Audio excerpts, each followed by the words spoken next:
सवितुर्वरेण्यं भर्गो देवस्य धीमहि धियो यो नः प्रचोदयात्। जी सभी भाई बहनों को प्रणाम। तो आज का जो विषय है ये गायत्री की पंचकोशी साधना एवं उपलब्धियों से वांग्मय नंबर 13। और हम लोग चर्चा कर रहे हैं ब्रह्म वर्चस्व की ध्यान धारणा। ब्रह्म वर्चस्व की ध्यान धारणा। ब्रह्म का मतलब ज्ञान और वर्चस्व का मतलब शक्ति। ये दो ही तत्व संसार में काम कर रहे हैं, ब्रह्म और शक्ति। और इन्हीं के सम्मिश्रण से पूरी की पूरी सृष्टि बनती है। जितने चैतन्य अचैतन्य, चेतन अचेतन, सब ये जड़ तत्व होते हैं, ये सब सब पूरा इन्हीं के सम्मिश्रण से बने हैं। और साधक को अपनी सत्ता को प्रखर बनाने के लिए इन दोनों तत्वों की ही आवश्यकता पड़ती है। ज्ञान ना हो तो व्यक्ति वास्तविकता को समझ नहीं पाता है। जिस प्रकार से किसी के पास गाड़ी तो हो लेकिन गाड़ी चलाने का ज्ञान ना हो तो गाड़ी रहते हुए उस गाड़ी का प्रयोग नहीं कर पाएगा। उसी प्रकार इतना सब कुछ ईश्वर ने हमें दिया है, इसको सुर दुर्लभ बोला है। अगर उसकी जानकारी ना हो तो व्यक्ति जैसा आया खाली हाथ आया वैसा ही चला जाता है।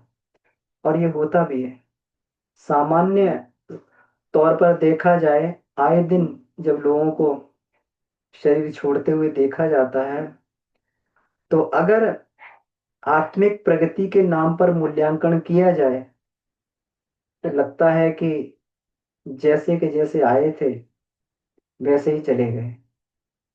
और उसमें भी आज का समय तो ऐसा समय है कि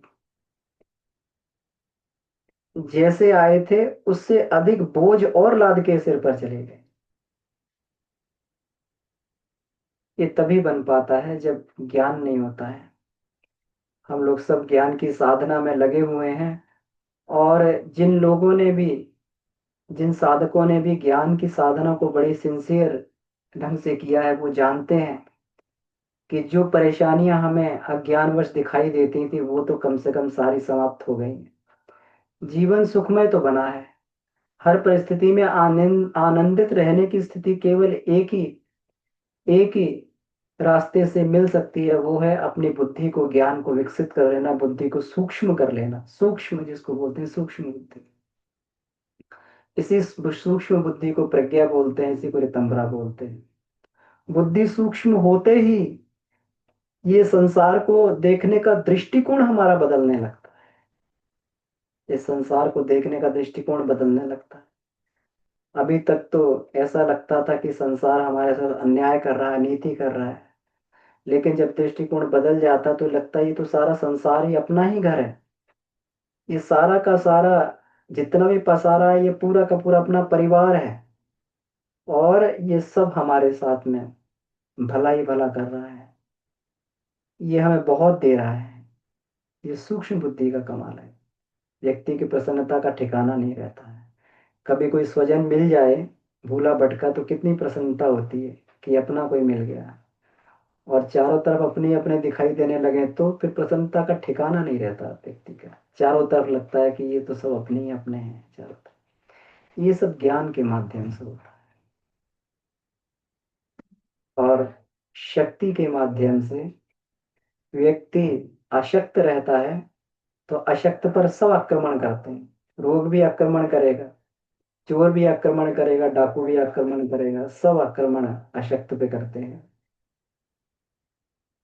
और शक्तिशाली होता है, उसके पास में बल हो, धन बल हो, जन बल हो, बुद्धि बल हो, ज्ञान का बल हो, उसके पास में शरीर का बल हो, मनोबल हो, आत्मबल हो, तो निश्चित रूप से विपत्तियां भी उसके पास आने से घबराती हैं। आती भी हैं तो उसके दृढ़ उसकी शक्ति से वो जलकर चूर हो जाती है। तो साधक को ब्रह्म वर्चस्व की साधना करनी पड़ती है। और गायत्री उपासना ब्रह्म वर्चस्व की साधना का जो है प्रारंभिक स्तर है। और फिर आगे चल के हम पंचकोशी साधना करते हैं, ब्रह्म वर्चस्व की साधना का उच्च स्तर है। तो हम लोग ब्रह्म वर्चस्व की ध्यान धारणा के बारे में ही चर्चा कर रहे हैं कि ध्यान के माध्यम से भी अपने ज्ञान को और बल को, शक्ति को बढ़ाया जा सकता है। ये भी एक रास्ता है और सुनिश्चित रास्ता है। और इस सुनिश्चित रास्ते पर चल के हम सभी लोग लाभ प्राप्त भी कर रहे हैं, हमारे सभी के अनुभव भी हैं। अभी तक हम लोगों ने जो पढ़ा उससे लगा कि निश्चित हमने अपने जीवन में जरूर इससे फायदा प्राप्त किया है। और ज्ञान बढ़ रहा है तो और फायदा प्राप्त करेंगे, और इसके बारे में समझ बढ़ रही थी और फायदा इससे मिलता हुआ चला जाएगा। तो ये ब्रह्म वर्चस्व की ध्यान धारणा की बात है। पिछली बार हम लोगों ने इस ध्यान धारणा में जो विशिष्ट ध्यान प्रयोगों में हम लोगों ने अन्नमय कोश के जागरण की भावना की थी कि जब हम लोग अन्नमय कोश का ध्यान करेंगे तो हम क्या सोचेंगे उस समय। हम ये सोचेंगे कि शरीर के ऊपर भी एक सत्ता बैठी हुई है जिसको जीवन शरीर बोलते हैं। वह जीवन शरीर ही वह जीवन शरीर ही इस सत्ता को घटाने बढ़ाने का काम करता है। स्थूल में तो केवल प्रकटीकरण मात्र होता है। और वो जीवन शरीर अगर किसी का सबल है, किसी का मजबूत है, तो चारों तरफ से आने वाले आघात भी व्यक्ति को हिला गिरा नहीं पाते हैं। कठिन परिस्थितियों में रहते, एडवर्सिटीज में रह के भी व्यक्ति कम खा के भी अधिक उससे पोषण प्राप्त कर लेता है। ये जीवन शरीर का महत्व है। जीवन शरीर में कोई रोग घुसे आए तो कितना भी हम लोग बाहर उसको मरहम पट्टी करते रहे, दवा करते रहे, इस शरीर से तो जीवन शरीर का रोग नहीं सही होता है। लेकिन एक बात पक्की है, अगर जीवन शरीर में से रोगों को नष्ट कर दिया जाए तो निश्चित जो है स्थूल शरीर अपने आप आरोग्यता को प्राप्त करता हुआ चला जाता है। तो ये जीवन शरीर के बारे में हम लोगों ने ये चर्चा की थी। और इसका पूरा का पूरा हमारा स्थूल शरीर जो है ये अन्नमय कोश के केंद्र, यहाँ से नाभि से जुड़ा हुआ है। नाभि से जैसे ही सविता का प्रकाश जाता है अग्नि के रूप में चारों नस नाड़ियों में, चारों तरफ नस नाड़ियों में अग्नि की लपटों के रूप में दौड़ता हुआ एक एक कण में जाकर अग्नि को बढ़ाता है, वहां की शक्ति को बढ़ाता है। और वह अग्नि ओजस में बदलती है। वह अग्नि क्या होती है? वो ओजस होती है। ओजस क्या होता है? ओजस के बारे में हम सभी जानते हैं कि जो है एक मोटा ओजस के स्थूल रूप जो है वीर्य को भी कहते हैं, वीर्य में ओज होता है। और वीर्य कैसे बनता है? भोजन खाने से। और वो पूरा जो है पूरी की पूरी इकाई सभी को मालूम है कि 40 सेर भोजन करते तो 1 तोला वीर्य बनता है। तो उसमें ओजस कितना होता है, ओजस की मात्रा कितनी होती है। और यहाँ से सीधा अग्नि को खींचकर उसको ओजस में बदल दिया जाता है। सीधा सीधा सीधा स्फूर्ति और उत्साह में बदल दिया जाता है उसको, स्फूर्ति और उत्साह में। तो ऐसे करके ये जो है हम लोग ध्यान के माध्यम से धीरे धीरे करके अपने जीवन शरीर को परिपुष्ट बनाते हुए चले जाते हैं, अपनी सत्ता को प्रखर बनाते हुए चले जाते हैं। इसके बाद में आज जिस बात पे हम लोग चर्चा करेंगे, ये दूसरे शरीर प्राणमय कोश पे हम लोग चर्चा करेंगे। तो प्राणमय कोश में हम लोग यह चर्चा करेंगे कि प्राणमय कोश क्या है, प्राण क्या है, और इसके स्वरूप को समझने के साथ में इसको किस प्रकार से हम लोग चार्ज करें बॉडी को। क्योंकि यहाँ पर केवल ध्यान में केवल संकल्प बल ही काम करते हैं। संकल्प बल ध्यान में जैसा हम सोचेंगे वैसा ही बात होगी। इसलिए सोचना बहुत मैटर करता है इसमें, हम सोच क्या रहे थे ध्यान करते समय। क्योंकि जैसा सोचेंगे, जैसा संकल्प करेंगे, वैसा ही चेतना वैसे ही काम करने लगेगी। तो सोचना बहुत महत्वपूर्ण है। तो प्राणमय कोश के समय हम क्या सोचेंगे, आज उस पर हम लोग चर्चा करेंगे। तभी जो इसका अपेक्षित परिणाम, अपेक्षित लाभ हमें इसमें मिल पाएंगे। देखिए इसमें जो है हम लोग ये देखते हैं जो गुरुदेव के इसमें साहित्य में से जो इसमें से ये किया है, अ, जो पीपीटी बनाई है उसको हम शेयर करते हैं। हम्म,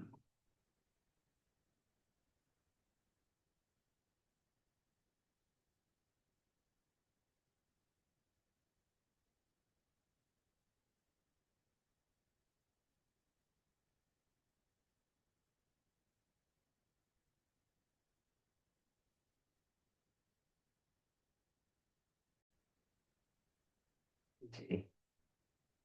तो ये पीपीटी है, इसको हम लोग देखते हैं। देखिए ध्यान के समय में बोली जाने वाली शब्दावली, पहले तो हम लोग ये देख लें ध्यान के समय में क्या शब्दावली बोली जाती है। जब प्राणमय कोश की बात आती है, केंद्र मूलाधार चक्र, प्राण चक्र, शक्ति भंवर समर्थ चक्रवात। मूलाधार चक्र इसका केंद्र होता है और ये प्राण चक्र है। अन्नमय कोश का चक्र जो होता है अग्नि चक्र होता है। वहां पर वहां पर जब सविता की शक्ति जाती तो अग्नि में बदल जाती है। इस चक्र में सविता की शक्ति प्रवेश करेगी तो विद्युत में बदल जाएगी, प्राण में बदल जाएगी। तो ये प्राण चक्र है ये, है ना। अलग अलग सिस्टम लगे हुए हैं। किसी से इनपुट डालें तो कुछ निकलता है। बल्ब में विद्युत का इनपुट जाता है तो प्रकाश निकलता है। पंखे में विद्युत का इनपुट जाता है, हवा निकलती है। फ्रिज में जाता तो ठंडक आती है। हर जगह जो है उसका यंत्र जो होता है, तो यंत्र के हिसाब से काम करता। तो यहाँ पर जो इसका यंत्र है ये प्रकाश, ये प्राण चक्र है। तो ये जैसे ही सविता की ऊर्जा इसमें जाएगी ये प्राण में बदलने लगेगी, प्राण ऊर्जा बढ़ने लगेगी। शक्ति भंवर समर्थ चक्रवात है। सविता शक्ति का प्रवेश मूलाधार चक्र से प्राणमय कोश में। और प्राणमय कोश क्या है हमारा, पूरे पांचों प्राण, ये इसके मुख्य ये हैं। और यहाँ से पूरा का पूरा शरीर का सिस्टम, यहाँ से तार निकल के पूरे शरीर के सिस्टम में जुड़े हुए हैं। ये तो हम खूब समझ चुके हैं। जब पांचों प्राणों की रोज हम लोग चर्चा करते हैं तो पूरा का पूरा समझ चुके हैं कि ये कहाँ कहाँ पर इनकी कमांडिंग ये रहती है। तो प्राणमय कोश में सविता विद्युत, प्राण विद्युत सविता, प्राणमय कोश सवितामय विद्युतमय। तो जैसे ही ये जाता है वैसे ही पूरा का पूरा जो है विद्युत मय, विद्युत पिंड, विद्युत पुंज का भाव करते हैं। प्राण विद्युत तेजस, प्राण विद्युत को तेजस बोला जाता है। अभी हम इसकी चर्चा करेंगे। कण कण में तेजस, नस नस में तेजस, रोम रोम में तेजस। तेजस प्रतिभा पराक्रम साहस, प्राण विद्युत का जागरण, मूलाधार चक्र का जागरण, प्राणमय कोश का जागरण। ये शब्दावली इसमें बोली जाती है। इसी पे हम लोग इसके डिटेल में चर्चा करते हैं। देखिए ये बात तो ये पक्की है कि मस्तिष्क और शरीर के जितने क्रियाकलाप होते हैं सबका आधार प्राण तत्व होता है। जब हम लोग कोई, हमारे किसी अंग में हलचल पैदा होती है, शरीर में कहीं पर भी कुछ हलचल पैदा हो, उसका संदेश तुरंत मस्तिष्क में पहुंच जाता है। मस्तिष्क में, क्योंकि हमारे शरीर में पूरा का पूरा फैला हुआ नर्वस सिस्टम जो ये नाड़ियों का जाल है, तो जैसे ही ये नाड़ी तंतु किसी भी चीज को ग्रहण करते हैं तुरंत इसका संदेश मस्तिष्क को पहुंचा देते हैं। और ये कार्य करने में कितना समय लगता है, फ्रैक्शंस ऑफ सेकंड का समय लगता है, कोई ज्यादा समय नहीं लगता है। स्पीड ऑफ लाइट की तरीके से ये काम करने लगता है, बिल्कुल एकदम। इतनी इतना जो है, देखिए कोई भी कुछ थोड़ा सा भी सामने एकदम सडन, गाड़ी चलाते चलाते आ गया तुरंत एकदम सडन ब्रेक लगे आते हैं। ये कितनी देर में, फ्रैक्शंस ऑफ सेकंड में, एक सेकंड भी नहीं, एक सेकंड अगर वेट करना पड़ता तो एक्सीडेंट भी हो सकता है। फ्रैक्शन ऑफ सेकंड में सारा डिसीजन ये हो जाता है। और ये सारी की सारी मस्तिष्क की शक्ति जहां ये बनती है, क्योंकि ये तो पक्की बात है कि अगर तार ही तार है और तार में विद्युत नहीं जा रही है तो वहां का कोई काम होगा नहीं। इसका मतलब अगर कुछ कम्युनिकेशन सिस्टम कहीं पर चल रहा है तो जरूर उसमें कोई ना कोई इलेक्ट्रिसिटी घूम रही है। हमारे मोबाइल से सिग्नल गायब हो जाए तो कितना भी आप कर लीजिए, कितनी कोशिश कर लीजिए, मोबाइल फोन लगेगा ही नहीं। क्या है भाई साहब, सिग्नल थोड़ा कमजोर पड़ गए हैं। हेलो हेलो कर रहे हैं, आवाज ही नहीं पहुंच रही है। हेलो हेलो जो है, क्या है भाई साहब, सिग्नल कमजोर पड़ गए हैं। और क्या कहते हैं, हम थोड़ा सा इधर आते हैं, बाहर निकल के आते हैं, नेटवर्क मिल जाएगा थोड़ा सा, नेटवर्क मिल जाएगा। और नेटवर्क मिलने से जो है ये हमारी बात वहां तक स्पष्ट पहुंच जाएगी। तो तो इसका मतलब क्या है कि नेटवर्क मिलने का मतलब क्या है कि वहां पर वो ईथर तत्व था। तब तभी उस ईथर तत्व के कारण जो है वहां पर संचार हुआ। तो इसका मतलब अगर कोई बात ये चल रही है तो ईथर तत्व, प्राण तत्व हमारी बॉडी में भी है, और प्राण तत्व हमारी बॉडी में भी है, इलेक्ट्रिसिटी हमारी बॉडी में भी है, वो शक्ति हमारी बॉडी में भी है। उसी शक्ति को प्राण विद्युत कहते हैं। जो शक्ति संदेशों को पहुंचा रही है, जो विविध कामों को करे, उसी को प्राण विद्युत कहते हैं। सोचने विचारने का काम जो है हमारा, ये इसको सचेतन मस्तिष्क बोलते हैं। जो अचेतन की भी कुछ ना कुछ एक्टिविटी चलती रहती है, भोजन पचाने की और ये सारी जो है अपना दिल को धड़काने की, ये सारी एक्टिविटी अचेतन के रूप में भी चलती है, अनवरत काम करता रहता है। इन सब के पीछे कुछ ना कुछ इलेक्ट्रिसिटी काम करती है। हम लोग समझ सकते हैं कितनी इलेक्ट्रिसिटी कंज्यूम होती है, कितनी इलेक्ट्रिसिटी हम लोग खर्च कर देते हैं। एक कहते हैं कि एक शहर के बड़े, जितनी ऊर्जा दी जा सकती है उतने बड़े पावर हाउस को अगर ये कर दिया जाए, तब भी मनुष्य जितना काम जो है, कोई मशीन अगर उतनी बना दी जाए और उतनी पावर को कंज्यूम करे, एक शहर जैसी, जितने शहर को पूरी पावर देते हैं, तब भी वो जो है मशीन मनुष्य जैसा काम तो नहीं कर सकती है। तो कितनी इलेक्ट्रिसिटी मनुष्य को लगती होगी, हम लोग समझ सकते हैं। उसी को, उसी ऊर्जा को प्राण ऊर्जा बोलते हैं, जिससे शरीर के हर अंग अवयव काम करता है। और इसी की समाप्ति से जीवन समाप्त हो जाता है। कितना भी वेंटिलेटर पे रखे रहो, कितना भी रेस्पिरेटरी सिस्टम चलता है, कितना भी जो उसके अंदर ग्लूकोज डालते रहो, कितना भी करते हो, लेकिन प्राण तत्व के एब्सेंस में सब खत्म हो जाता है। तो यहाँ जो भी काम चल रहा है वो प्राण के आधार पे है। भोजन और ये सब तो केवल प्राण को उत्तेजना मात्र देते हैं, ये सारा का सारा काम जो है ये प्राण के माध्यम से होता है। अब इसके बाद में बार बार ये शब्द हम लोग ये सुनने में आते हैं, प्राण, है ना। प्राण क्या है, अब प्राण किन रूपों में दिखाई देते, प्राण, प्रतिभा, तेजस, ये शब्द बार बार सुनाई देते हैं ध्यान में। इसके बारे में हम लोग देखिए, इसमें कितना बढ़िया गुरुदेव ने दिया है। प्राण विद्युत का अनुपात ठीक बना रहने से ही शारीरिक मानसिक स्वस्थ रहता है। ये भी जो है ये है कि इसका बैलेंस्ड रहना चाहिए। प्राण विद्युत है शरीर में, ये बैलेंस्ड रहनी चाहिए। अगर बैलेंस नहीं रहेगी तो शरीर अस्वस्थ हो जाएगा। शारीरिक स्फूर्ति, मानसिक उत्साह की विशेषता इसी प्राण विद्युत के स्तर और अनुपात पर निर्भर करती है।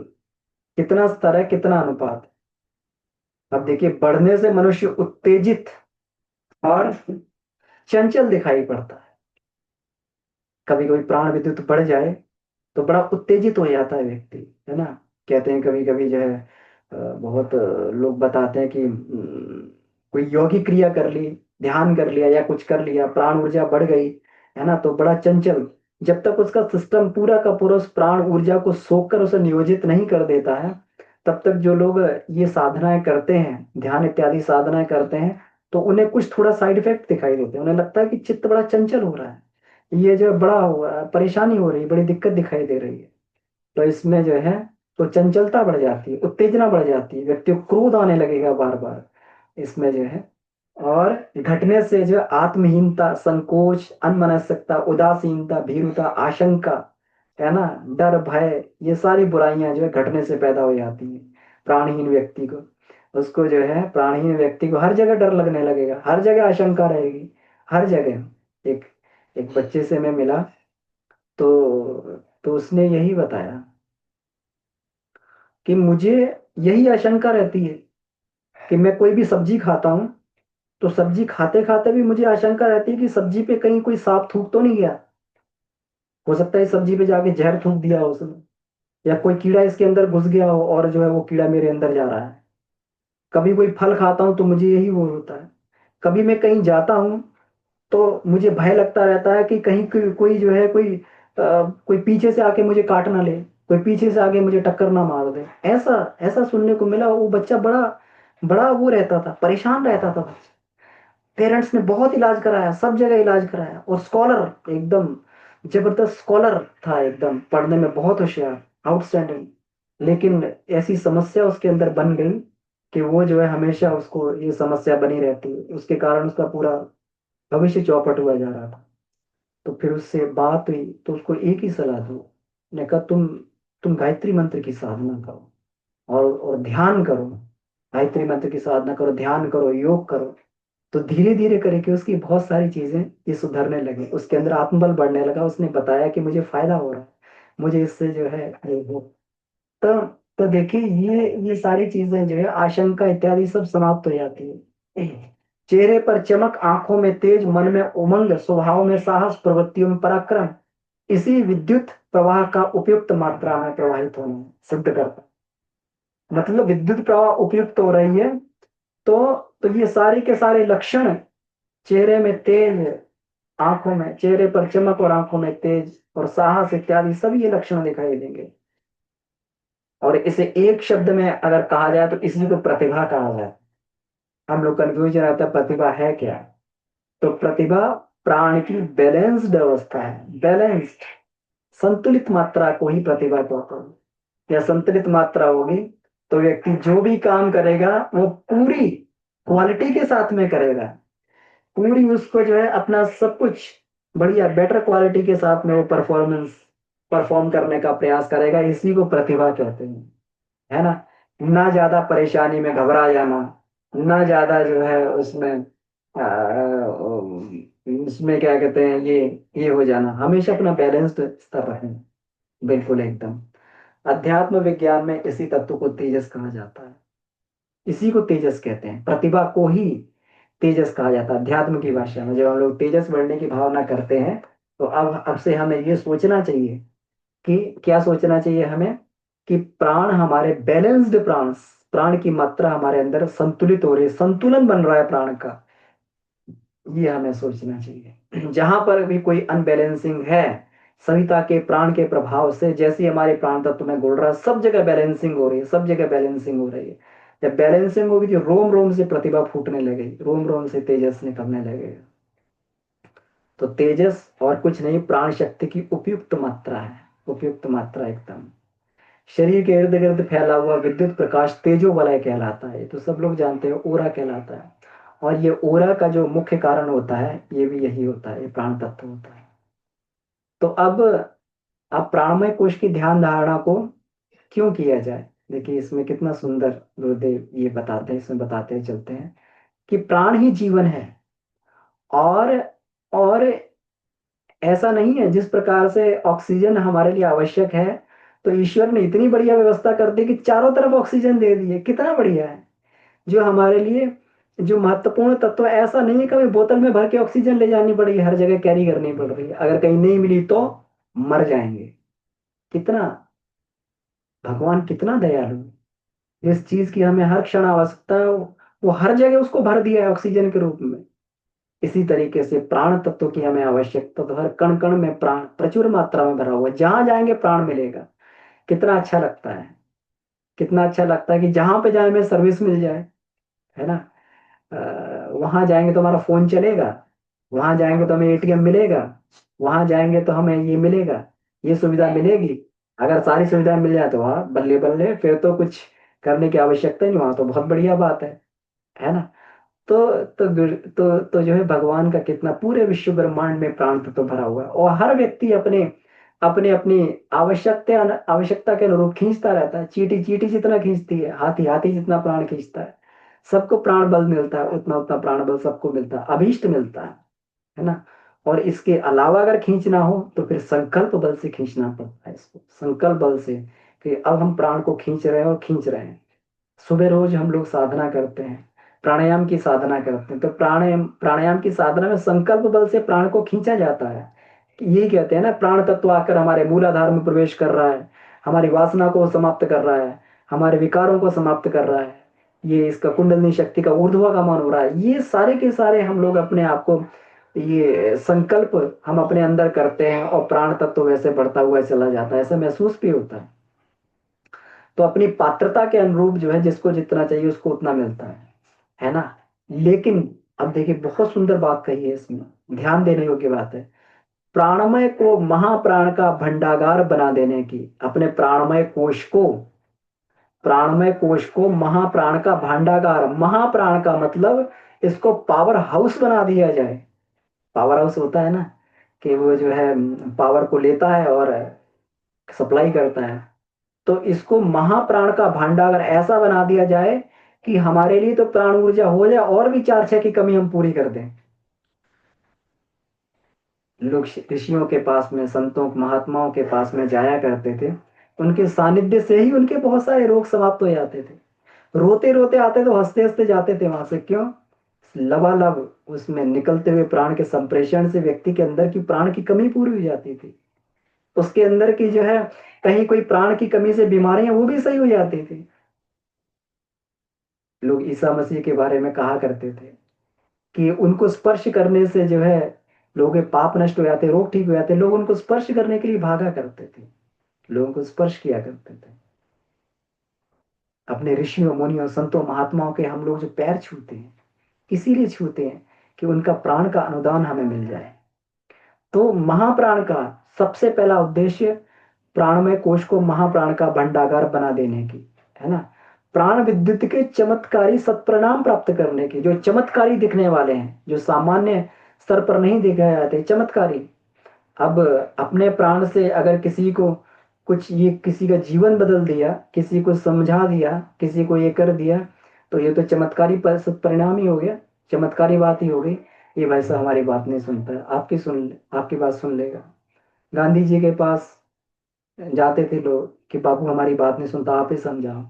तो उनकी उनकी बात समझ में आ जाती थी, क्योंकि गांधी जी प्राणवान आदमी थे, है ना। और जो है जितने भी हमारे महापुरुष हुए हैं सब ये प्राणवान आदमी थे, उनकी बात सुन लेते हैं। तो इसी विद्या को प्राण विद्या कहते हैं। ये दो क्षमताओं को ही हमें ये करना होता है, अपने अंदर जागृत करना होता है। तो एक तो महाप्राण का भंडागार बना लिया जाए, दूसरा प्राण तत्व से चमत्कारी सत्परिणाम हम लोग उत्पन्न कर लें। प्राण विद्या का यही उद्देश्य है। कठोपनिषद में जिज्ञासु नचिकेता को प्राण अग्नि विद्या का प्रशिक्षण दिया गया, उसे धन्य बनाया गया। कितना होशियार था नचिकेता, कुछ नहीं मांगा, मुझे अग्नि विद्या सिखाइए, मुझे प्राण अग्नि विद्या सिखाइए। ये हमने कितना इधर उधर वो किया, सब वो किया, लेकिन नहीं माना। मुझे प्राण विद्या ही चाहिए और मुझे आत्मज्ञान चाहिए। आत्मज्ञान बताइए, मुझे बताइए कि मतलब जो है कि मरने के बाद इसका क्या होता है, जीवात्मा का क्या वो है, क्या धर्म है, क्या नियम है, जीवात्मा कैसे करती है। ये सारा का सारा विज्ञान मुझे बताइए, ताकि मैं भी इसको समझ के और उससे मुक्त हो जाऊं। तो ये सारी विद्या जो है नचिकेता को यम ने सिखाई, यमाचार्य ने सिखाई।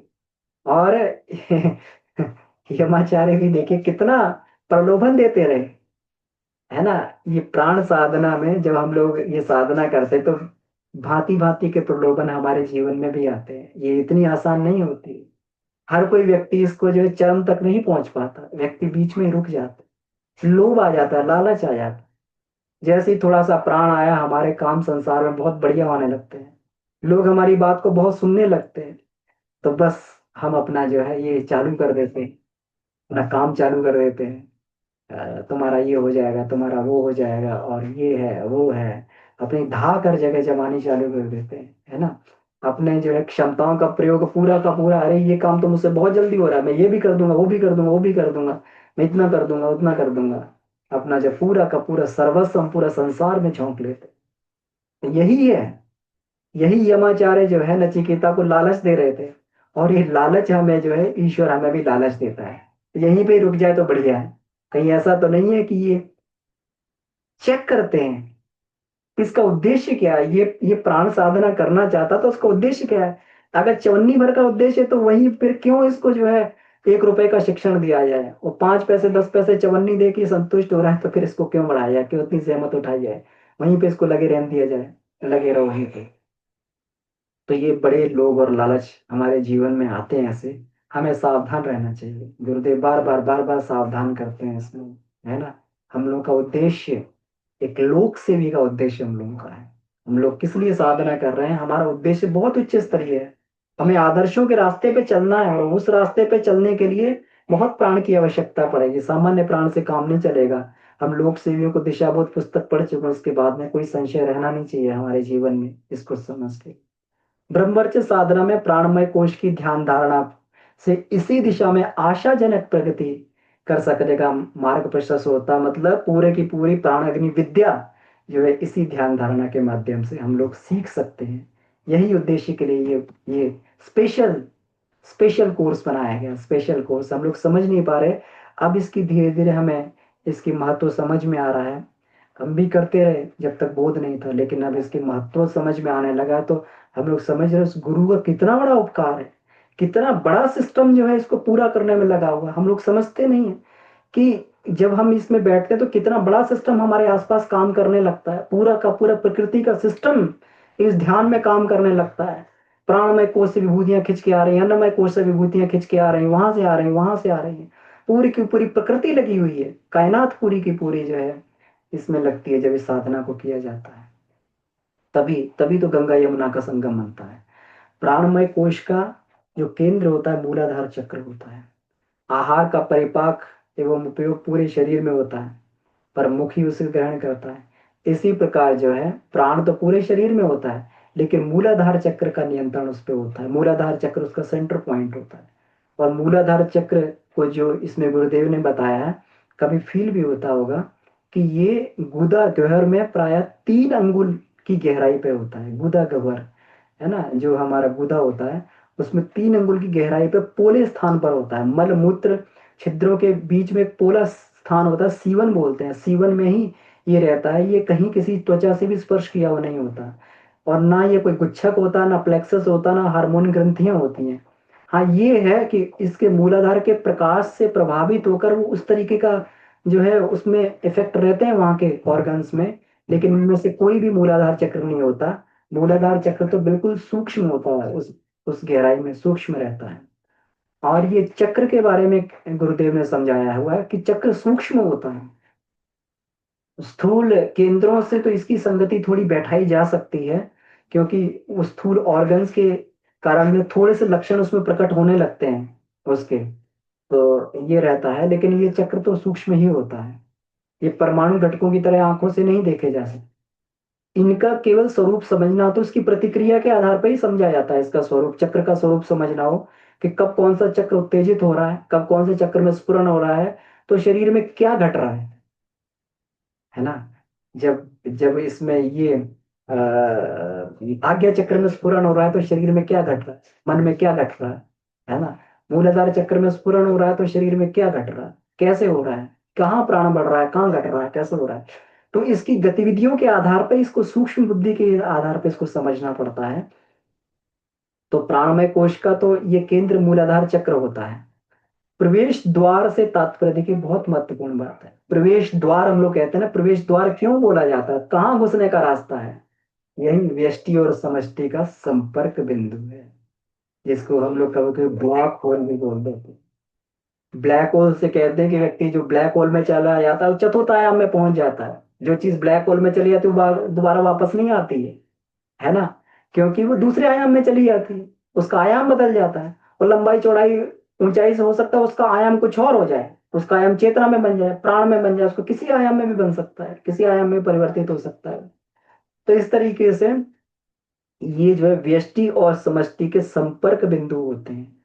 समष्टिगत प्राण को, समष्टिगत ऊर्जा का जो है चक्रों के माध्यम से हम लोग अपना अपने व्यष्टि के साथ में अगर हमें ये बैठाना है, संपर्क तार जोड़ना है, तो ये समष्टि के साथ में अपना संपर्क सूत्र अगर जोड़ना है तो चक्रों के माध्यम से जोड़ा जा सकता है ना।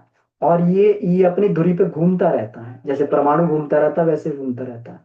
जैसे नदी में चक्रवात पड़ते हैं, है ना, वो गतिशील रहते हैं और नीचे की तरफ वो बहते रहते हैं। ग्रीष्म ऋतु में साइक्लोन आते हैं, चक्रवात आते हैं, ऊपर की तरफ उड़ते रहते हैं। तो इसमें भी सामर्थ्य होती है, चक्र में भी सामर्थ्य होती है। शक्ति भंवर और जो चक्रवात, शक्ति भंवर का मतलब, ये शक्ति भंवर होता है कि मतलब ये अंदर शक्तियों को खींचता है। और समर्थ चक्रवात भी होता है कि अपने चक्रों से, अब मान लीजिए ऊर्जा को खींच लिया और कहीं गए, वहां पे ऊर्जा की कमी अपने चक्र से प्रवाहित करके उसको ठीक कर दिया, है ना। और काम करता है कि जैसी ऊर्जा अंदर जाती है, अंदर से जो विष होता है, अंदर से जो टॉक्सिक होता है, वो सब चक्रों के माध्यम से बाहर आ जाता है, वो चक्रवात के माध्यम से जो है बिल्कुल एकदम बाहर आने लगता है। तो ये जो है ये चक्र दोनों का ही रोल करते हैं। एक खास स्थान होते हैं शरीर में, वहां प्राण के प्रभाव से उस तरीके का चक्र बनने लगता है। इसी वृत्त में परिवहन भ्रमण के कारण उनके मध्य व सशक्तता उत्पन्न होती, जिसके सहारे अनेक प्रकार के दिव्य चमत्कारी प्रयोजन पूरे होते हैं। मतलब ये जो घूमते रहते हैं सतत, इनके अंदर जो ये परिवहन होता है सतत, इनके अंदर जो एक ये चलता रहता है, इसके कारण इनके अंदर क्षमताएं पैदा हो जाती हैं। क्षमताएं पैदा हो जाती हैं, चमत्कारिक दिव्य प्रयोजन उपस्थित करती है। जनरेटर का जब ये घूमता है ना, अल्टरनेट घूमता है, घूमते घूमते घूमते घूमते उसमें विद्युत पैदा हो जाती है। ऐसे घूमते घूमते घूमते घूमते ये जनरेटर होते हैं और ये विद्युत शक्ति पैदा करते रहते हैं। और इसी विशुद्ध विद्युत शक्ति का अगर नियोजन सही तरीके से किया जाए, इसके माध्यम से व्यष्टि से समष्टि का संपर्क बना लिया जाए, तो व्यक्ति प्राण ऊर्जा का भंडागार बनने लगे। अब जब हम ध्यान धारणा करें तो हमारा भाव क्या हो, बड़ा महत्वपूर्ण बात है, बड़ी महत्वपूर्ण बात है ये, कि प्राणमय कोश की ध्यान धारणा में भावना करनी पड़ती है कि सविता शक्ति मूलाधार चक्र के माध्यम से समस्त प्राणमय कोश में प्रवेश कर रही है। अब देखिए, अब यहाँ पे हमें कंफ्यूजन नहीं रहना चाहिए। सभी साधक देखिए रोज साधना में जुड़ते हैं और हमें मालूम है हमारा प्राणमय कोश क्या है ना, 10 प्राणों को मिला के हमारा पूरा का पूरा प्राणमय कोश बनता है। यहाँ पे हमारा अपान है, कूर्म है, समान है, कृकल है, यहाँ पे हमारा प्राण है, नाग है, उदान है, देवदत्त है, और व्यान है, धनंजय है। ये पूरा का पूरा नीचे से ऊपर तक का सिस्टम जो है पूरा हमारा प्राणमय कोश होता है। और इसमें प्राण जो है अलग अलग अलग जगह जगह पर वहां पर ये पूरा प्रवेश करता है। और वहां से पूरे सिस्टम के तार फैले हुए होते हैं। जैसे व्यान है जो पूरे शरीर में फैला हुआ होता है ना।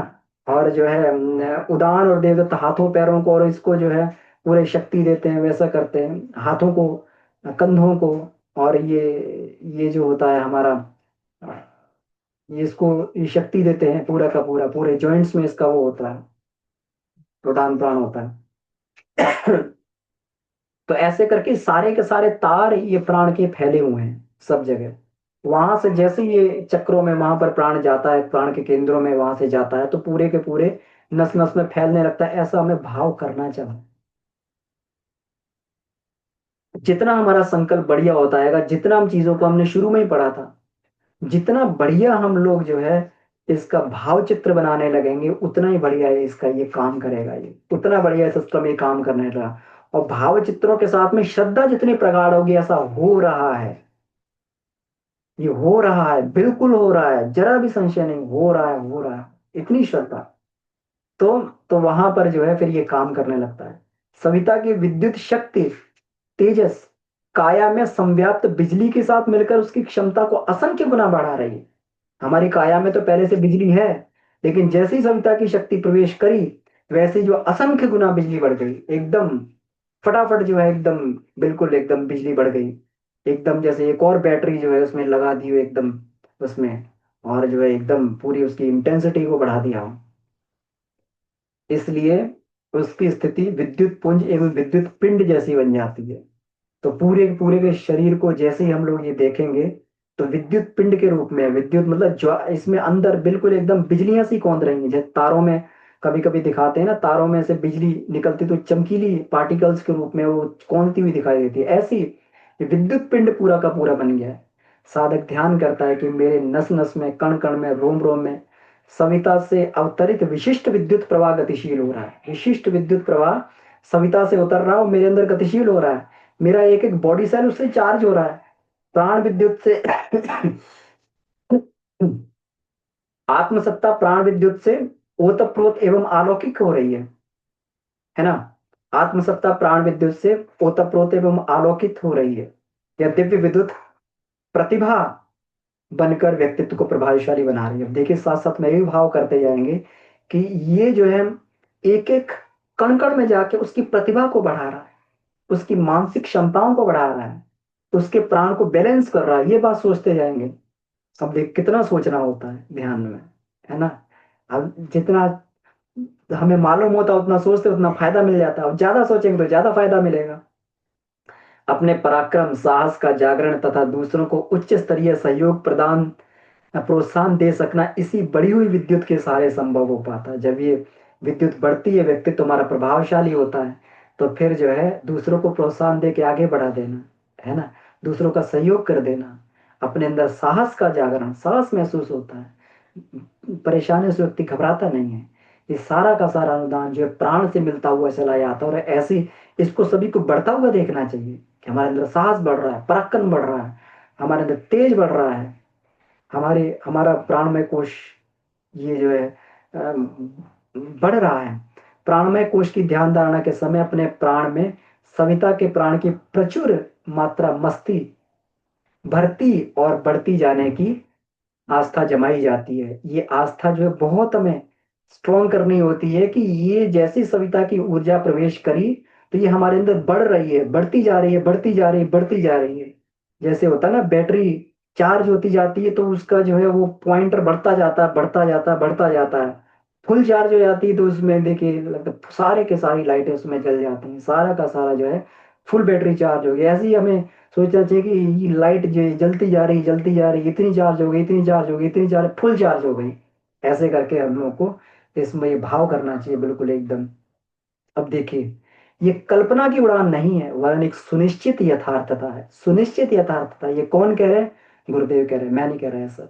कि सुनिश्चित यथार्थता है, यदि इस भावना के साथ श्रद्धा का समुचित समावेश हो तो साधक सहज ही अपने प्राण तत्व की, अपने अंदर प्राण तत्व की अभिवृद्धि का अनुभव करता जाएगा। बिल्कुल साधक अनुभव करता जाएगा। कल्पना नहीं वरन एक सुनिश्चित यथार्थता। तो इतनी श्रद्धा हमें विकसित करनी पड़ती है कि ये हमारी मात्र कल्पना बन के ना रहे, एक यथार्थता बन जाए, है ना, कि ये ऐसा हो रहा है। और ये होगा तभी जब हमारे सारे संशय खत्म हो जाएंगे। और संशय तभी खत्म होंगे जब हमारी नियमितता आएगी। और नियमितता तभी आएगी जब हम लोग जो है संकल्प के आधार पे हम लोग आगे बढ़ते जाएंगे। तो इसमें नियमितता आएगी, है ना। इसीलिए संकल्प बंधन नहीं होता है। कभी कभी हम लोग मानने लगते हैं संकल्प बंधन होता है। कोई बात नहीं, संकल्प गिरते रहते हैं, छोड़ा ना जाए संकल्प को। संकल्प गिरते रहते हैं, बढ़ते रहते हैं, लेकिन जो है नियमितता बनाई रखी जाए किसी न किसी माध्यम से। चलो अभी नहीं हुआ तो थोड़ी देर बाद में कर लेंगे, लेकिन करेंगे जरूर, है ना। और नियत समय नियमितता का तो लाभ जो होता है वो तो सभी एक वर्ष से उठा ही रहे हैं। सभी साधक जानते हैं, देखिए सब साधक इसमें जुड़े हुए हैं। और सब जो है पूरा एक वर्ष से जो है सुबह की साधना का, दोपहर की साधना का सब नियम से लाभ उठा रहे हैं। और सबको सारे परिणाम नियमितता के मालूम हो रहे हैं कि कितना जो है ये होता है, कितना प्रभाव होता है। तो प्राणमय कोश की ध्यान धारणा का समय अपने प्राण में सविता प्राण की प्रचुर मात्रा बढ़ती और बढ़ती जाने की आस्था है, सुनिश्चित यथार्थता है। तो तो ये जो है, अगर इसमें, अब इसमें क्या किया जाता है, ध्यान धारणा का अंतिम चरण जागृत आत्मशक्ति के रूप में पूरा किया जाता है। जब गुरुदेव बोलते हैं ना कि जब ये कह देते हैं कि तेजस, प्रतिभा, पराक्रम, साहस, है ना, फिर बोलते हैं प्राणमय कोश जागृत, मूलाधार चक्र जागृत, प्राणमय कोश जागृत। तो जब जागृत आत्मशक्ति के रूप में इसको पूरा किया जाता है, तब उस समय हमें ये भाव करना चाहिए कि हमारा चक्र जागृत हो गया। ये बहुत दिनों से सोया पड़ा था, अब जागृत हो गया, अब ये काम करता रहेगा, अभी सिस्टम जो है बंद नहीं होगा। प्राणमय कोश जागृत, मूलाधार चक्र जागृत, प्राण विद्युत जागृत हो गई है, प्रतिभा जागृत, पराक्रम जागृत जागृत, साहस जागृत। इन सबको जो है एकदम बिल्कुल एकदम आस्था के साथ में, श्रद्धा के साथ में ये इसको हम लोग को ये करना चाहिए, इसको भाव करना चाहिए। इन्हें शब्दों के रूप में नहीं दोहरा देना चाहिए, है ना, वरन समग्र निष्ठा के साथ में ये अनुभव करना चाहिए कि सचमुच ये सभी तत्व जागृत हो चले हैं जिनके संबंध में निर्देश दिए गए हैं। इतनी गहन श्रद्धा की, हो गया तो हो गया, है ना। अब देखिए जो ध्यान के निर्देश हैं, अब ध्यान के निर्देश में देखिए जो ये बताया जाता है कि शरीर में जब उस समय मतलब कैसे इसको फील करें, है ना। तो जब इसमें शरीर विद्युत संचार का केंद्र मूलाधार चक्र में सविता देवता का प्रकाश नुकीले किरण पुंज के रूप में प्रविष्ट होता है, नुकीले किरण पुंज के रूप में, है ना। तो भाव करें सुई जैसा नुकीला, एकदम तीक्ष्ण, इस प्रकार होता है, लेंस से कन्वर्ज कर देते हैं एकदम उसको। वो कन्वर्ज होता हुआ जो है पूरा वो हमारे अंदर प्रविष्ट हो रहा है, कन्वर्ज होता हुआ बिल्कुल एकदम वो हमारे अंदर प्रविष्ट हो रहा है, एकदम पतला सुई जैसा। और उसमें चक्र में से होता हुआ पूरा का पूरा प्रतिक्रिया स्वरूप दिव्य प्राण विद्युत की प्रचुर उत्पत्ति हो रही। जैसे ही चक्र में जा रहा है वैसे ही चक्र जो है तेजी से घूमना चालू हो गया। कभी कभी हम लोग करते हैं ना जनरेटर में, उसके चक्कर बढ़ा देते हैं तो लाइट बढ़ जाती है एकदम, लाइट कम आ रही होती है तो बोलते हैं इसके टर्न बढ़ाओ, राउंड बढ़ाओ इसके। और थोड़ा सा उसमें जो है फ्यूल जाता है, डीजल अधिक जाने लगता है तो उसके राउंड बढ़ जाते हैं, राउंड बढ़ते हैं तो लाइट भी बढ़ जाती है। तो ऐसे जो है हम लोग यही भाव करेंगे। जैसे ही सविता का उसमें गया, तुरंत वो चक्र जो है और तेज घूमना चालू हो गया, और उसमें जो है अथाह ऊर्जा और अथाह प्राण विद्युत उसमें से निकल कर पूरे शरीर में दौड़ रही है। सारे शरीर में इसका संचार हो रहा है। प्राण तेजस कण कण में संस्कारित हो रहा है, कण कण को संस्कारित कर रहा है। यहाँ पर जाके अपने डीएनए का भाव करें, अपने क्रोमोसोम्स में घुसकर अंदर, और क्रोमोसोम्स की इकाइयां हैं जो वहां पर घुसकर, और उधर जो है जाकर जीन्स में जाकर, है ना, जीन्स में जाकर, जीन्स के अंदर में डीएनए में जाकर, और भाव करें कि संस्कारित हो गया, डीएनए बदल गया हमारा बिल्कुल एकदम, हमारे गुणसूत्र बदल गए हैं सारे। वहां तक इसका भाव करना चाहिए प्रकाश से, है ना। प्रकाश से ही देखिए आजकल जो है ये सब ट्रीटमेंट जो है, डीएनए के ट्रीटमेंट, सब ये सेल के ट्रीटमेंट, सब प्रकाशीय विद्युत किरणों से सारे के सारे हो रहे। इसी से देखिए ये हमारे ऋषियों का दिया हुआ अभूतपूर्व विज्ञान है कि प्रकाश की भावना से व्यक्ति के संस्कार बदल जाते हैं, उसका डीएनए बदल जाता है। अंतःकरण में तेजस्विता, प्रतिभा, साहस के उभार एवं संचार की अनुभूति हो रही है। आदर्श के लिए कुछ भी कर गुजरने के अनुपम साहस का स्पष्ट बोध हो रहा है। देखिए शब्दावली इसलिए बताई गई है कि हम इसके अतिरिक्त जो है हमें कुछ सोचना ना पड़े, हमें कमी ना पड़े कि हम क्या सोचें। ध्यान में बैठे तो क्या सोचें। ध्यान में बैठ के उबन तभी होती है, उबता व्यक्ति तभी है जब उसे मालूम ही नहीं हो तो मैं करूं क्या बैठ के। अब जब इतना टास्क मिल गया करने का, तो फिर पता भी नहीं लगेगा ध्यान कब निकलता, कब पता भी नहीं लगता है। ध्यान करते समय पता भी नहीं लगता कब ध्यान शुरू हुआ कब समाप्त हो गया, बिल्कुल एकदम इतना, क्योंकि काम इतना करना होता है इसमें, इतना सारा का सारा टास्क इसमें ये करना होता है। इतनी अंदर जो है, सामने बैठा हुआ व्यक्ति सोच रहा होगा ये तो चुपचाप से बैठा हुआ ध्यान में मगन है, लेकिन आपको मालूम हो कितना काम कर रहे हैं इसमें। एक एक कोश में घुस के, एक एक उसमें घुस के, एक एक चक्र में घुस के, एक एक नस नाड़ी में घुस के, एक एक रोम कूपों में घुस के, और एक एक वहां पर घुस के, इतना चार्जिंग कर, इतना काम है। तो तो ध्यान में मजा आने लगता है, ध्यान में मजा आने लगता है, और ध्यान के परिणाम मिलने लगते हैं। इससे कॉन्फिडेंस बढ़ने लगता है। दीक्षा अपनोति दक्षिणाम, दक्षिणाम श्रद्धाम आपनोति, है ना। जैसी जो है उससे संकल्प से हमारी दक्षता बढ़ी, उसी से हमारी श्रद्धा बढ़ने लगती है, श्रद्धा से सत्य की प्राप्ति हो जाती है। श्रद्धा से जैसे एब्सोल्यूट ट्रुथ की हम लोग खोज कर रहे हो, वो परमात्मा हमें मिल जाता है, वो सच हमें मिल जाता है, सत्य का अनावरण हो जाता है। तो आज का विषय इतना ही है। बहुत बहुत आभार सभी का। आइए तो कुछ बात इसमें बनती हो, कोई अनुभव हो, हम लोग चर्चा कर लेते हैं इसमें। जी।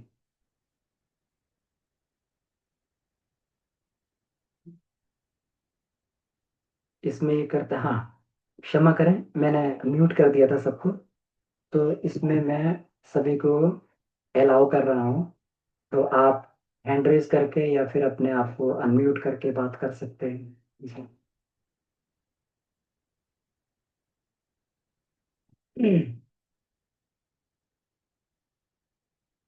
भैया जी प्रणाम।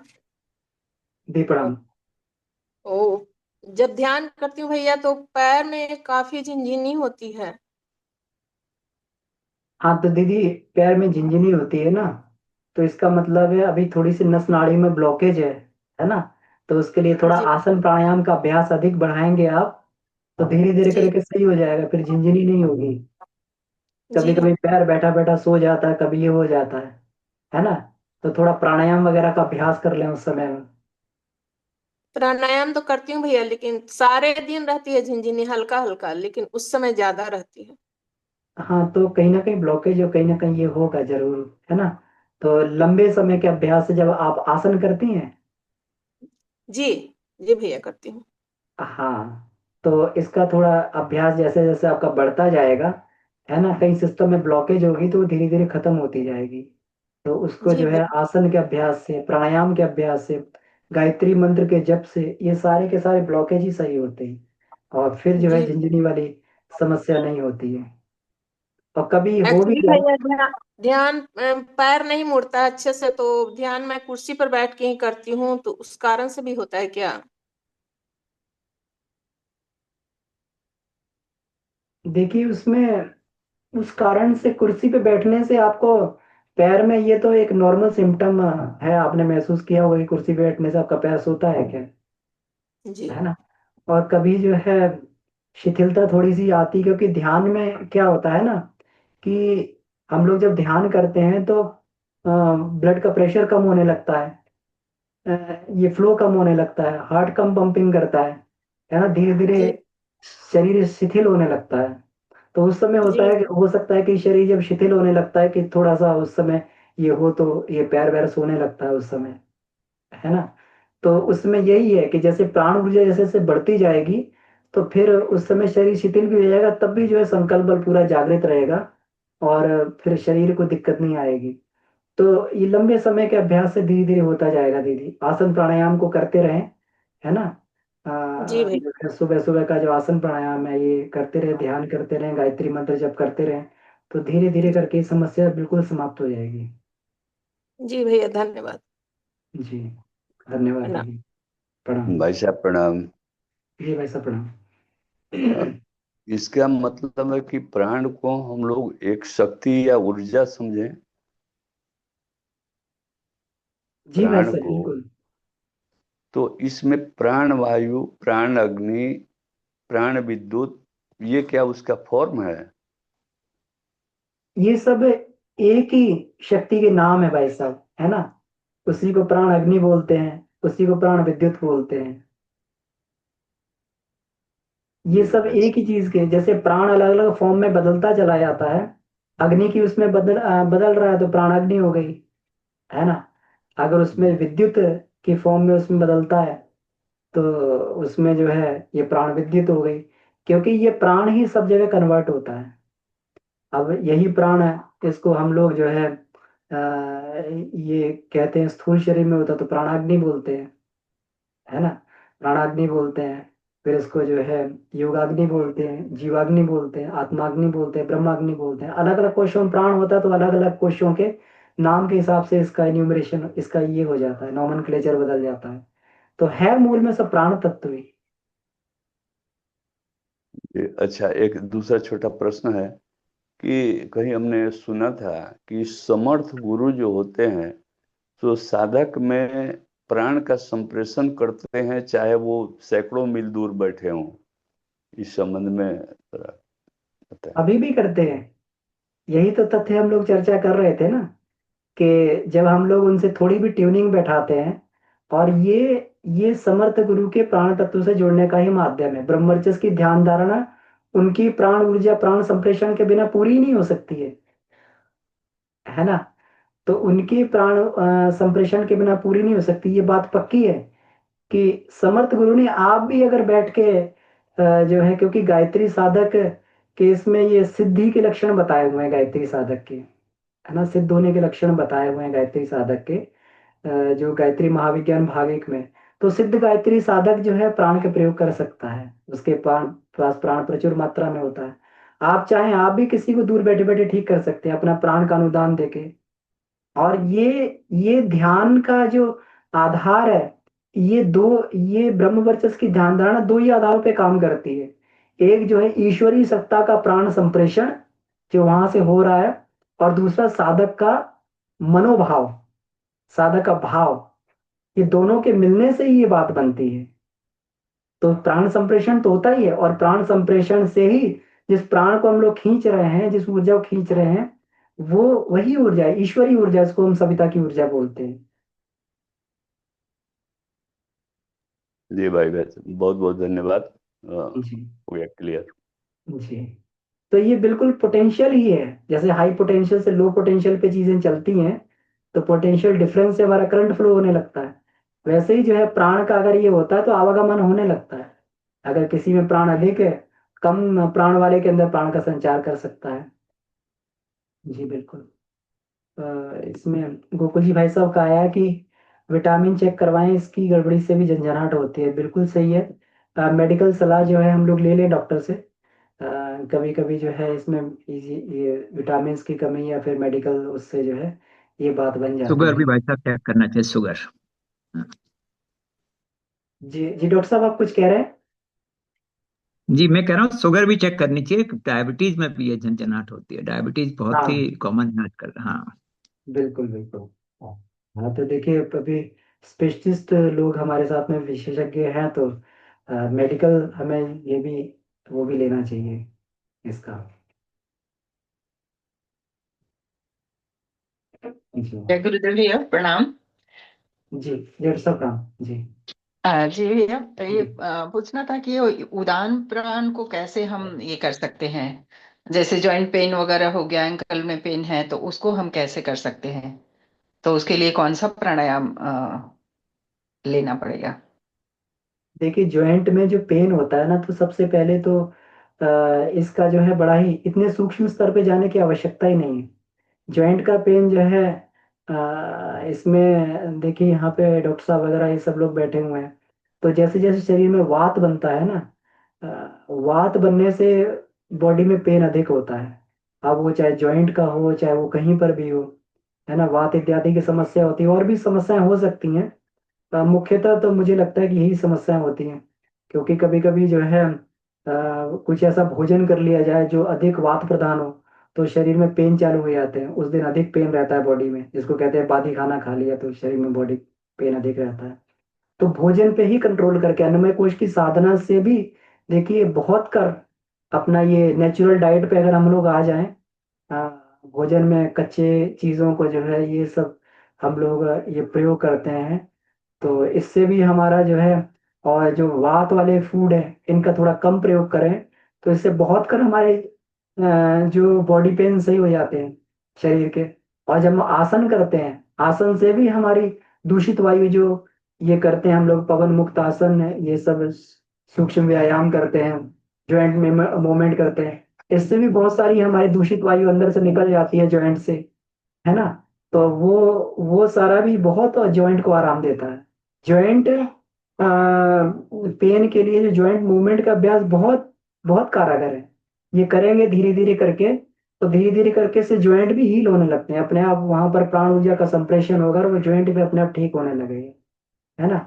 और बाकी उदान प्राण को देखिए उत्तेजित करने के लिए तो हम लोग ये जो है जालंधर बंद लगाते हैं। तो जालंधर बंद से भी उदान प्राण जो उत्तेजित होता है, तो उससे भी ये प्रभाव पड़ेगा। तो ये उदान प्राण जो है शरीर को सीधा और स्ट्रेट रखता है एकदम, है ना। शरीर लुंज पुंज नहीं होता है, और ज्वाइंट को भी क्लियर करता है। लेकिन उससे पहले, क्योंकि ये जितनी क्रियाएं सूक्ष्म होती जाएंगी उतनी जो है देर में फायदा करेंगी। स्थूल क्रियाओं से, क्योंकि स्थूल क्रियाओं से बहुत जल्दी कंट्रोल में आ जाता है वात इत्यादि जो है, ये थोड़ा भी भोजन में थोड़ा सुधार कर लेंगे, टाइमिंग का सुधार कर लेंगे, है ना, कि जो है अधिक रात में भोजन ना किया जाए, रात में बहुत ज्यादा ये सब ना किया जाए, है ना। और प्रॉपर कड़ी भूख लगने पे भोजन किया जाए। इसको भी हमने देखा है कि खूब कड़ी भूख लगने पे भोजन करेंगे तो उस स्थिति में भी जो है बहुत सारे हमारे मल विक्षेप खत्म हो जाते हैं, वात कम बनता है।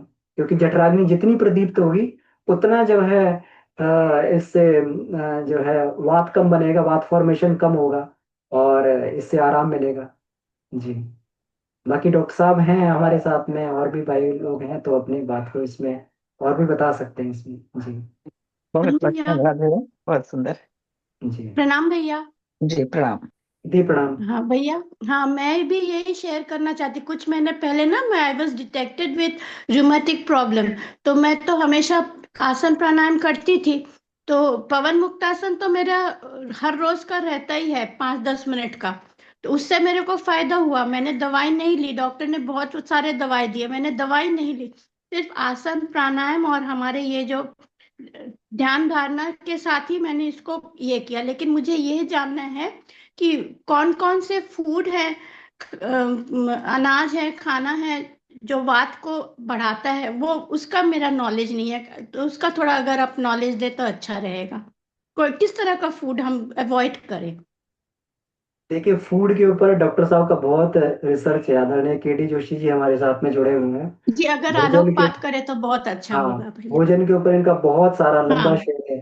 तो मेरा हाँ, निवेदन कौन है, सा क्योंकि भोजन अवॉइड करना चाहिए ताकि ये दर्द वगैरह ना हो। अभी तो जी, एकदम बहुत ही ठीक हो गई हूँ, कम परेशानी होती है। लेकिन वो फूड का मुझे थोड़ा नॉलेज चाहिए भैया। जी डॉक्टर साहब से निवेदन है कि डॉक्टर हाँ, साहब। इसमें मेनली जो है ये जो दालें हैं आपकी, जैसे उड़द की दाल है, चने की दाल है, अरहर है, ये सब बात बढ़ाने वाले होते हैं। इनका प्रयोग कम किया जाए।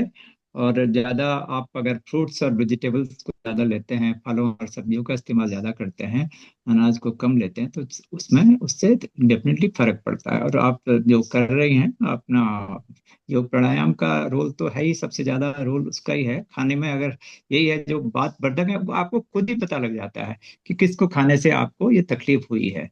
और ये कुछ ही चीजें हैं, जैसे आपका राजमा है, चना है, उड़द है, ये जो चीजें हैं इससे ये बात वर्धक होती हैं, इनका इस्तेमाल कम किया जाए। भैया और सब्जी में कौन सा अवॉइड करना चाहिए सब्जी में? सब्जी में भी गोभी जैसे है, गोभी, जी। फूल गोभी है, पत्ता गोभी है। और जो हजम होने में जिनको तकलीफ आपको ज्यादा होती है, हरी सब्जियों का इस्तेमाल करना चाहिए जरूर। और ये ही हम्म। गोभी इत्यादि, आलू वगैरह है, गोभी है, इनमें भी ये भी बात वर्धक ही होता है सभी, थोड़ा थोड़ा। जी मैंने भैया कहा कि खुद धन्यवाद। ही अंदाज आ जाता है आदमी को कि हमें क्या हाँ हाँ। इस्तेमाल ज्यादा करना है, क्या नहीं करना है। ठीक है। तो पालक से प्रणाम। तो इफेक्ट नहीं होता ना, पालक से? नहीं नहीं, पालक का इस्तेमाल करना चाहिए। पालक, हरी सब्जियां हमेशा आपको और मदद करती हैं। सीताफल पालक सब सेफ है? सीताफल सकता है, लौकी वगैरह बहुत अच्छी है, उनको इस्तेमाल जी। करना चाहिए। सीताफल है, ये हमें अंदाज खुद ही आ जाता है कि क्या चीजें हैं। लौकी है, पालक है, तुरई है, ये सब चीज। भिंडी से नुकसान होता है, भिंडी से कई लोगों को जो है बात बढ़ता है। भिंडी अच्छी पाचक पाचन शक्ति उससे, मतलब ज्यादा अच्छा एक तरह से पाचन नहीं होता भिंडी का। कद्दू, लौकी, आपका पालक, तोरई, ये सब चीजें बहुत अच्छी होती हैं। और भी जैसे बीन्स वगैरह हैं, वो भी किसी को थोड़ा सा बात बढ़ाती हैं, किसी को टॉलरेट हो जाती हैं। मैंने कहा कि अलग अलग बॉडी का, हर एक का अपने अपने शरीर के हिसाब से भी इसमें क्षमता किसकी क्या है, लेकिन मेन यही है, दालें हैं कुछ, जो कुछ सब्जियां इनमें, जैसे आपका ब्रोकली है, गोभी है, पत्ता गोभी, फूल गोभी, ये थोड़ा जो है परेशान करने वाली होती हैं, बात वर्धक कहलाती हैं। जी जी। भैया बहुत धन्यवाद भैया, आलोकपात के लिए सबको शुभ, बहुत धन्यवाद। अच्छा, इसमें जैसे ये बिल्कुल डॉक्टर साहब ने बिल्कुल सही कहा कि ये चीजें जो है जो प्रोटीनियस होती हैं, प्रोटीन वाली चीजें हैं, इसमें थोड़ा सा प्रोटीन को डाइजेस्ट होने में समय लगता है। तो एक अनुभव इसमें हमने ये किया है कि अगर उसको ड्यूरेशन बढ़ा दिया जाए, जैसे सुबह हमने प्रोटीनियस डाइट ली है हमने ये वाली, तो जैसे 6 घंटे बाद हम लोग भोजन करते हैं, 6 साढ़े 6 घंटे में, तब उसका ड्यूरेशन बढ़ा के 8 साढ़े 8 घंटे कर दिया जाए, तो उस स्थिति में भी जो है ये सारी चीजें डाइजेस्ट होकर फिर उसका वात का फॉर्मेशन उस स्थिति में भी कम होता है ना। अगर आप इसका रूट, इसका समय भी बढ़ा देंगे ना, इसका बीच में ड्यूरेशन बढ़ा देंगे, तो ये पूरी तरीके से पच जाती हैं फिर, क्योंकि वात का मतलब ही है कि पूरी तरीके से चीज पची नहीं है और वो गैसियस फॉर्म में कन्वर्ट हो गई है ना। तो अगर इसका ड्यूरेशन भी अगर मान लीजिए, क्योंकि प्रोटीनियस डाइट अगर लेनी पड़ रही है, तो इसका ड्यूरेशन अगर लंबा कर दें बीच में, सुबह मान लीजिए जैसे हमने अब सुबह हमने 8 बजे जो है दाल खा ली है या राजमा की सब्जी खाई है, तो उस स्थिति में जो है अगर हम दोबारा 4 बजे भोजन कर रहे हैं तो थोड़ा लेट कर लें। अगर 3 बजे भोजन करते हैं, मान लीजिए सिंपली 8 बजे से हम 2 या 3 बजे भोजन करते तो 5 बजे कर लें, थोड़ा वो कर देंगे तो वो लंबे ड्यूरेशन से भी थोड़ा सा जो है ऐसे आराम मिलता है। इसको पाचक बोलते हैं ना, पाचक उपवास जी। जी भैया। और ये भी बात सही है ना, जब एकदम तीव्र भूख लगती है उससे आगे नहीं खाने की, उससे भी फायदा होता है, ये मैंने बिल्कुल। आजमा के देखा है भैया। ये हाँ। बिल्कुल जी भैया। गुरुदेव ने भी कहा है, जिन्हें जिन्हें लंबी आयु जीनी, वो कड़ी भूख लगे, बिना कड़ी भूख लगे कुछ ना खाएं। ये तो गुरुदेव ने और सीधा जैसे सीधा बात कही है। हाँ, रात के समय दाल वगैरह नहीं लेती हूँ, सिर्फ हाँ सब्जी और मैं, रोटी।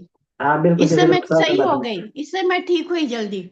हाँ, तो ये डाइटरी जी। चीजों से बहुत आराम मिल जाता है, इसीलिए कहते हैं अन्नमय कोश की साधना करने से 90% शारीरिक बीमारियां सही हो जाती हैं। जी भैया बहुत धन्यवाद आप सबको। जी। जी, शिभा दीदी हैं इसमें जी, आपका हैंड रेज है दीदी, कुछ कहना चाह रही हैं? प्रणाम भैया। हाँ जी, मेरा डॉक्टर साहब से एक क्वेश्चन था। जो रात में जो पालक होता है, कहते हैं उसमें आयरन बहुत ज्यादा होता है, तो डाइजेस्ट होने में उसमें दिक्कत होती है। दूसरा क्या है, उसको अगर हमने सेकंड डे खा लिया, उसको रख नहीं सकते, तो उसको कहते हैं यूज नहीं करते, विषैला हो सकता है। क्या ये सही है? जी प्रणाम भाई साहब। बहुत सौभाग्यशाली हैं हम, गुरुदेव ने आपको इंस्ट्रूमेंट क्या महा इंस्ट्रूमेंट बनाया है, इतनी बड़ी बड़ी विद्याओं को इतने सिंपल ढंग से। तो अभी जो बहन जी पूछ रही थी ना, आहार विज्ञान आयुर्वेद में बहुत बड़ा एक विज्ञान है, वो तो सारा बेस ही है हमारी प्रकृति और आहार पर। तो ये बहुत ही विस्तृत है, और जो भी कोई भी अगर समस्या है शारीरिक मानसिक, तो उसको एक समग्र रूप से डील करना चाहिए, कि ये भी नहीं कि सिर्फ एलोपैथी में ही लगे हैं या सिर्फ आयुर्वेद में ही लगे हैं। तो आयुर्वेद में तो प्रकृति और उसके हिसाब से बड़ी उम्र में जैसे वात बढ़ता है, और अपनी एक मूल प्रकृति भी होती है कई लोगों की, वात और पित्त की है जैसे, वो बेसिक। तो ये सब थोड़ा सा सेल्फ स्टडी भी करनी पड़ेगी, या मतलब किसी तरह आयुर्वेद आहार विशेषज्ञ से पता करके कि भाई कौन सी प्रकृति है हमारी।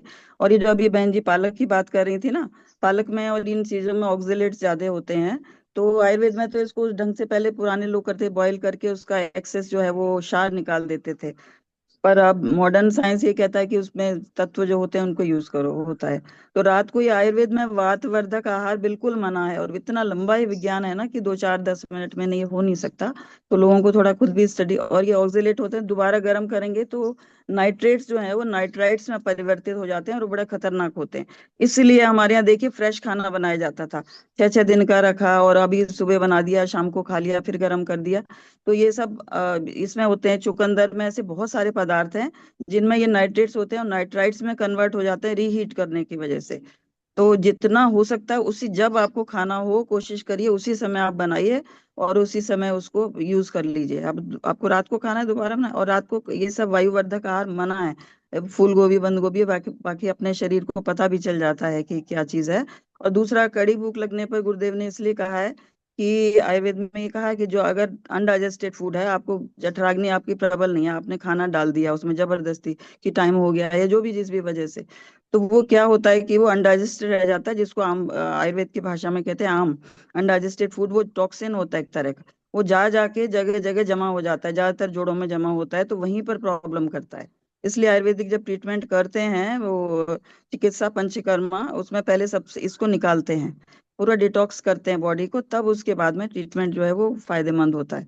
तो भूख लगने पर ही खाना खाना चाहिए, ये बार बार गुरुदेव ने बिल्कुल सही कहा है, और आयुर्वेद इसको पूरा समर्थन करता है। तो कभी इस पर गुरुदेव कहेंगे तो आहार विज्ञान को थोड़ा थोड़ा सबको पता, मतलब स्टडी करना चाहिए, सेल्फ स्टडी भी जरूरी है। गुरुदेव के बहुत सारा साहित्य है, और आजकल तो इतना कुछ अवेलेबल है, और फिर अपनी प्रकृति देख के उसके हिसाब से ही। और बहुत से ऐसे पदार्थ हैं जो संग में सेवन करने से वात को कम करती हैं, जैसे कि आपने मान ली कोई सब्जी बना रही तो हींग है, वो वायु को कम करती है। अजवाइन, ऐसी बहुत सी चीजें हैं ना जिनके कॉम्बिनेशन से फिर ये चीजें अगर हमें खानी भी पड़ेंगी, तो राइट टाइम पे हम खाएंगे तो ये सब चीज खुद ही पता चल जाती है। तो इसकी थोड़ी सी नॉलेज सबको बढ़ाती रहनी चाहिए। अभी समय की कमी है, तो फिर कभी गुरुदेव चाहेंगे तो इस पर थोड़ा चर्चा करेंगे, और सब लोग। जी, बहुत बहुत और प्रणाम, धन्यवाद। जी हाँ आदरणीय डॉक्टर भैया, साहब। जी भैया आप दोनों से रिक्वेस्ट है, कभी एक स्पेशल क्लास डाइट के ऊपर से कर दीजिएगा, अगर बिल्कुल संभव हो, बिल्कुल आपके पास समय हो तो। बिल्कुल समय है। तो डॉक्टर साहब से निवेदन रहेगा कि जब भी उन्हें जी लगे तो हम लोग एक क्लास प्लान कर लेंगे, बीच बीच में होती भी रही है क्लासेस ये हाँ वाली। भैया, नहीं तो मैं ऐसा करूं, हम लोग रिकॉर्ड करके भेज दें, क्योंकि समय तो लिमिटेड ही होता है अपने पास। आप इतने सारे टॉपिक्स हैं वो चल रहे हैं, और बसंत पंचमी, तो अगर हम लोग कुछ थोड़ा थोड़ा बीच बीच में जो रिलेटेड क्लास है, जैसे आज है प्राण विज्ञान पे बहुत सी चीजें गुरुदेव बताना चाह रहे हैं, तो हम लोग उनको रिकॉर्ड करके भेज दें क्या? वो भी ठीक है, सबको मिलेगा, जो और भी भाई बिल्कुल बहन शाम को बिल्कुल। आते हैं, ऐसा जी जी करें क्या? जी, ये भी जी, हो और जी सकता है। जी जी जी हाँ, दीदी, जी दीदी। और कोई लिटरेचर धन्यवाद। होगा तो उसको हम फोटो उसकी भेज देंगे, ऐसे करके थोड़ा सेल्फ स्टडी भी सबको करनी चाहिए। तो उससे सब समग्र रूप से सब लोगों का भला होगा। जी, जी प्रणाम। जी जी दीदी जी मेरे दीदी। दो क्वेश्चन जी और जी थी। अभी टाइम की अगर शॉर्टेज है तो बाद में करूँ क्या? जी जी जी। तो हम लोग, क्योंकि ये हो चुका है, समय हो गया है, तो हम लोग ठीक है भैया। इसमें एक काम ये भी करें कि शाम को भी जैसे शाम को भी हम लोग चर्चा कर लेंगे। हाँ भैया, ये हो सकता है कि जो टॉपिक सवेरे आपने पढ़ाया है ना, क्योंकि बहुत सारे लोग नहीं आते हैं सवेरे, जी तो जी जी उनका भी होगा, और शाम को फिर इसी टॉपिक को लेके थोड़ा 2 3 लोग जो है अपना उसको शेयर करें, या जो भी उस पर ही ठीक चर्चा करें, क्वेश्चन आंसर हो, तो वो शायद ज्यादा अच्छा होगा। ठीक है ठीक जी। ठीक, बिल्कुल बिल्कुल। ठीक। तो ठीक है शाम को, भैया, क्योंकि और धन्यवाद। भी समूह में बहुत सारे लोग रहते हैं, तो उनके लिए भी थोड़ा सा लाभकारी होगा ये। तो हम शाम को इसकी चर्चा करते हैं। बहुत बहुत आभार। तो आइए इसी के साथ में आज की कक्षा को समाप्त कर सकते हैं यहाँ पर। आप सभी का बहुत बहुत आभार। आदरणीय डॉक्टर साहब जो हैं, जो हमारे बीच में हैं, दोनों ऋषि दंपति, तो इनसे हमें मार्गदर्शन मिलता है का बहुत बहुत आभार। आइए इसी के साथ में शांति पाठ करते हैं। ओम शांति शांति शांति। ये समाप्त, सभी को प्रणाम, धन्यवाद। प्रणाम भैया, सभी छात्रों को